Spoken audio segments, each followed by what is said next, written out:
ताहि विधि।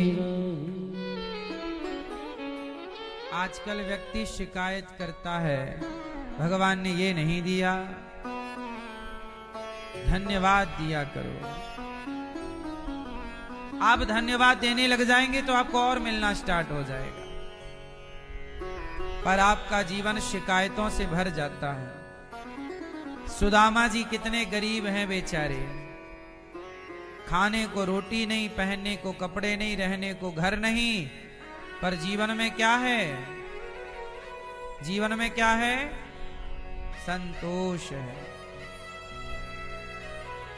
धन्यवाद है हर बात का।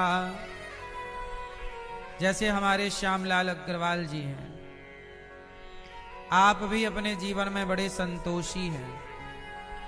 जीवन में सद्गुण ना होते, आपके संतोषी ना होते, आपके पूर्वजों की कृपा ना होती तो आपको धाम में भागवत ना मिलती।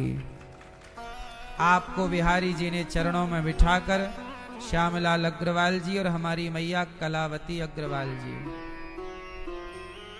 मैया की कला से भगवान प्रसन्न हो गए। कला है भगवान को रिझाने की, अच्छे काम करने की, है ना। तो हमारी मैया भगवान को देखो, कला, आपने सब कुछ सीखा, सबकी कला है, पर भगवान को पाने की कला नहीं सीखी तो फिर वो कला किस काम की। इसलिए कला तब सार्थक है जब वह ईश्वर की प्राप्ति में लग जाए, पर हमारी कलावती मैया भगवान में लग गई तो मैया की कला सार्थक हो गई।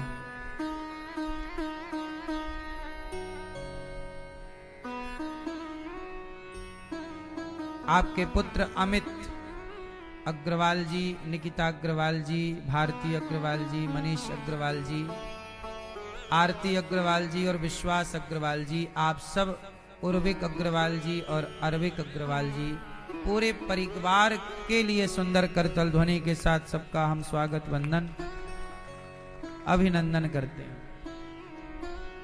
भगवान आपको हर खुशी दें, अपनी कृपा आपको दें, और जो आपके अंदर कामनाएं हैं आपकी कामना भगवान अवश्य पूरी करें। जो इच्छा है, भागवत जी इच्छाओं की पूर्ति करती ही करती हैं। ऐसी कोई भी इच्छा नहीं है जो भागवत से पूरी ना हो जाए। संपूर्ण इच्छाओं की प्राप्ति, संपूर्ण इच्छाओं की पूर्ति कहां से होगी?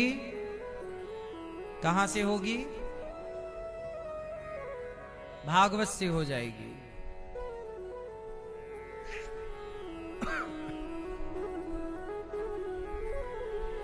अभी 17 मई से 23 मई यहां भागवत जी के पोथी पाठ होंगे। आप भी अपने पितरों के लिए भागवत जी के पोथी पाठ करा सकते हैं। प्रिय भक्तों, कल हम लोगों ने भगवान की पावन कथा सुनी और सुना कि भगवान प्रकट हो गए। भय प्रकट गोपाला परम दयाला, यशुमति के हितकारी, हर्षित महतारी मुनि मनहारी, अद्भुत रूप विचारी।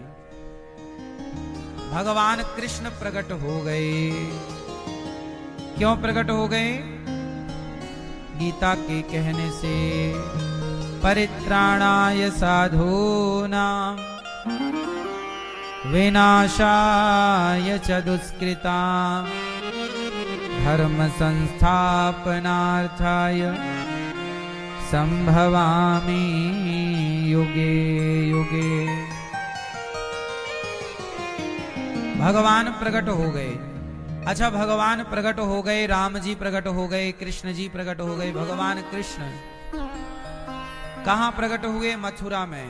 और कहां पहुंच गए? गोकुल में। सारे ब्रज में उत्सव चालू है। अभी भगवान का उत्सव चल ही रहा था कि पूतना मौसी आ गई। कंस ने कहा, जाओ पूतना, जितने बच्चे पैदा हुए हैं सबको मार डालो। भगवान प्रकट हुए थे कि कौन आ गया? पूतना आ गई। इसका मतलब ये हुआ कि आप कोई भी काम करेंगे तो पहले विघ्न आएगा। पूतना एक विघ्न है, पर भगवान ने उस विघ्न को समाप्त कर दिया, किया कि नहीं?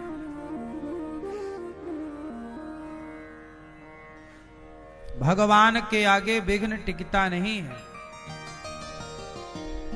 पूतना मौसी आई। अच्छा, पूतना जहर पिलाने आई थी। पूतना भगवान को क्या पिलाना चाहती है?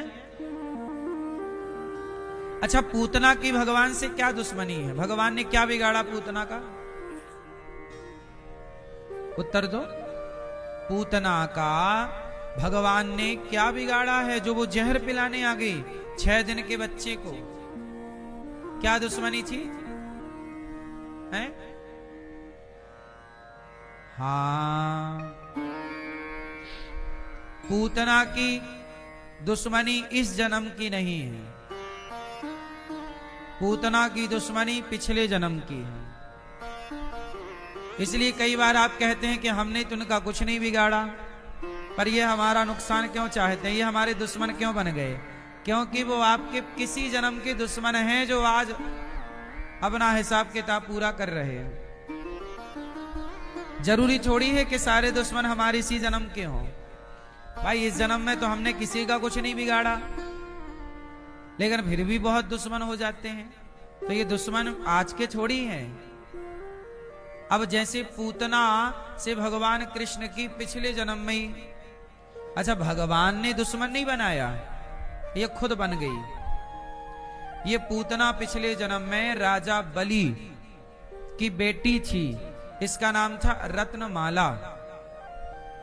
पूतना पिछले जन्म में कौन थी? जब वामन भगवान आए तो वामन भगवान ने 3 पग भूमि राजा बलि से मांगी। तो वामन भगवान को देखकर रत्नमाला राजा बलि की बेटी बोली, वाह कितना सुंदर बालक है, ऐसा बेटा मेरा होता तो दूध पिलाती अपना। उसके अंदर मातृभाव जाग गया कि मैं इसकी मां होती तो इसे। तो भगवान बोले, अच्छा, भगवान को देखकर कोई ये भाव कहे कि मैं आपकी मां होती, तो भगवान उसको ठुकराएंगे छोड़ी? उसको कह दिया भगवान ने, तथास्तु, तुम हमारी मां बन जाना, चलो। रत्नमाला को वरदान क्या दे दिया भगवान ने कि तुम्हारे अंदर मां होने का भाव है, अब हम तुम्हें अपनी मां स्वीकार करते हैं, चलो। दूध पिलाने का भाव है, हम तुम्हारा दूध पिएंगे, चलो। फिर क्या हुआ? थोड़ी देर बाद 3 पग भूमि में भगवान ने सब कुछ नाप लिया, विशाल रूप बनाया। पहले पग में पाताल, दूसरे पग में सत्यलोक, और राजा बलि के माथे पे तीसरा पग रखा। तो रत्नमाला बोली, राम राम, अभी तो छोटा बालक था, अब तो मेरे बाप को छल लिया। ऐसा छलिया बेटा मेरा होता तो इसे जहर पिला के मार देती। अब ये मेरे हाथ लग जाए तो मैं इसे जहर पिला के मार दूं, मेरे बाप को लूट लिया। तो भगवान बोले, तथास्तु। पहले बोली कि दूध पिलाती, तो भगवान बोले ठीक है, ओके। फिर बोली कि मैं जहर पिलाती, भगवान बोले ऐसा करो कि दूध भी और जहर भी एक बार में पूरा हो जाए, तो अगले जन्म में तुम पूतना बन जाना। तो दूध पिलाने के बहाने आओगी, थोड़ा दूध पी लेंगे, थोड़ा जहर पी लेंगे, हिसाब बराबर। तो वही रत्नमाला इस जन्म में क्या बनी? सोचो, ये घटना सतयुग की है। राजा बलि वाली घटना कब की है? और अब कब पूरा हो रहा है वचन? द्वापर में। कई बार युगों युग युग लग जाते हैं कर्मों का फल मिलने में। इसलिए हम जो पा रहे हैं वो आज का ही कर्म है, ऐसा नहीं है। पिछला कर्म है, ऐसा भी नहीं है। किसी भी युग का कोई भी हमारा कर्म, क्योंकि हम जिस योनि में जन्म लेते हैं वहां हम कर्म करते ही करते हैं। पिछले जन्म में पता नहीं हमने क्या जन्म लिया होगा, क्या कर्म किया होगा, वो भी कर्म मेरे साथ है। उसके पहले जन्म का कर्म भी मेरे साथ है, उसके पहले जन्म का कर्म भी मेरे साथ है। बोलो हाँ। भाई ऐसा भी तो हो सकता है कि मैंने पिछले जन्मों में अपनी मां की सेवा ना की हो, तो फिर इस जन्म में एक साथ इतनी मां की सेवा करके अपना पिछला कर्म में चुका रहा हूं। नहीं, आप और हम अपना कर्म फल ही भोग रहे हैं, अच्छा या बुरा। इसलिए जीवन में कभी परेशान नहीं होना चाहिए। कोई भी परिस्थिति आप नहीं बनाते, समय उस परिस्थिति का निर्माण कर देता है।